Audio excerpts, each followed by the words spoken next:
Welcome back, thrill seekers. Okay, so today, this explainer is going to uncover the terrifying secrets hiding within a place famously known all over the globe as heaven on earth.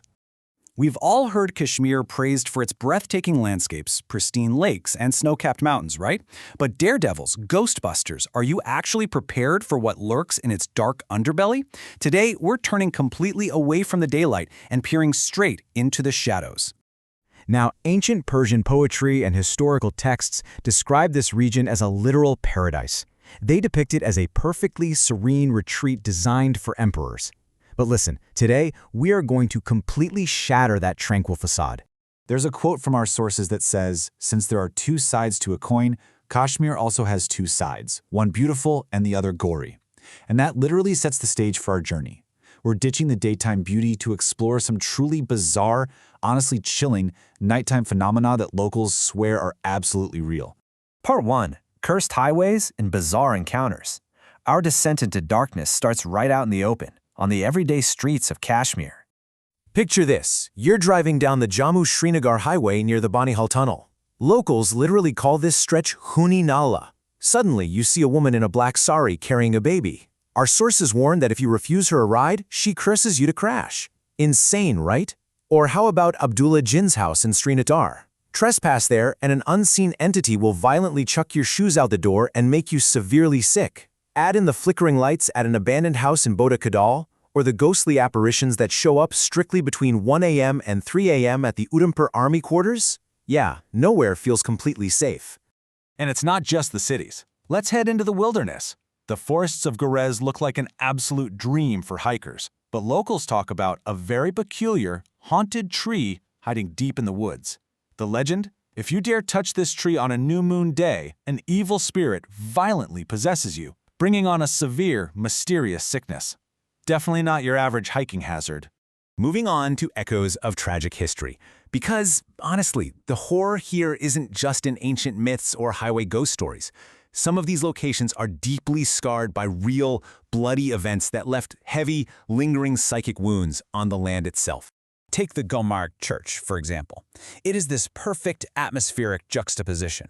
On one hand, you've got this stunning, serene Gothic architecture on the outside, but inside, visitors report hearing the haunting cries of British soldiers who actually perished during the Indo-Pak Wars. We're talking eerie whispers, and some folks even claim to have caught shadowy figures on camera. The sources point to even darker historical echoes here. Locals believe that deeply tragic events have permanently tethered tortured spirits to specific locations. At the Gokadal Bridge, trespassers claim they can literally still hear the anguished screams from a deadly 1990 protest shooting. And in the twin villages of Kunan and Poshbara, reports of paranormal activity are tied directly to the tragic deaths of innocent village women in 1991. According to the lore, the sheer unimaginable anguish of the past is quite literally haunting the present. Which brings us to the climax. Pari Mahal. We're climbing the Zabarwan mountain range to our final and honestly most chilling destination, a place that mixes royal majesty, ancient astrology, and sheer terror. Now, before it became a massive hotspot for dark tourism, Pari Mahal was a jaw-dropping royal retreat. It's steeped in the rich aesthetic traditions of Mughal gardens, so it totally makes sense why legends say a princess and her fairy friends used to visit this very garden in the dead of night just to soak in its perfect beauty. Perched right over Dal Lake, this palace was actually built as an intellectual haven. It was a seven-terrace Mughal observatory and a school of astrology where ancient scholars studied the stars. But despite its magical nickname, the Abode of Fairies, this place is intrinsically tied to a really grim royal tragedy. And this timeline is absolutely crucial for understanding the horror.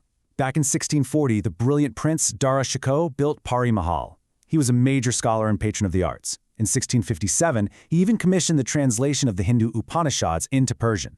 But that intellectual reign didn't last. In 1659, he was brutally executed by his own brother, Emperor Aurangzeb, in a war of succession. After that murder, his majestic palace was completely abandoned to the shadows, left to rot, and left to invite a much darker presence. So, with the prince gone, the local lore abruptly shifts from innocent fairies to dark, forbidden magic. Today, if you trespass on those 7 terraces, people report an overwhelming, super eerie feeling of being watched. The ruins are now home to a cursed willow tree that supposedly brings severe misfortune to anyone crossing its path. Even worse, it's believed to be haunted by the spirits of ancient Mughal scholars who stayed behind to practice black magic in the abandoned observatory. Just listen to this description from the sources. Floating lanterns, disembodied whispers in Persian, and shadows that mimic human form but lack faces. Seriously, just imagine standing in those pitch-black, overgrown ruins way up on the mountain. You see floating lanterns out of nowhere. You hear ancient Persian being whispered directly into your ear, and then you spot shadows that look human but have absolutely no faces. Truly terrifying. It is absolutely enough to send chills down anyone's spine. So I'm going to leave you thrill seekers with this final thought. The next time you find yourself in the serene valley of Kashmir, taking in those pristine lakes and gorgeous historic gardens, are you actually brave enough to step off the beaten path and into the shadows after dark? Let that sink in. Thanks for joining me on this explainer, and I will catch you in the next one.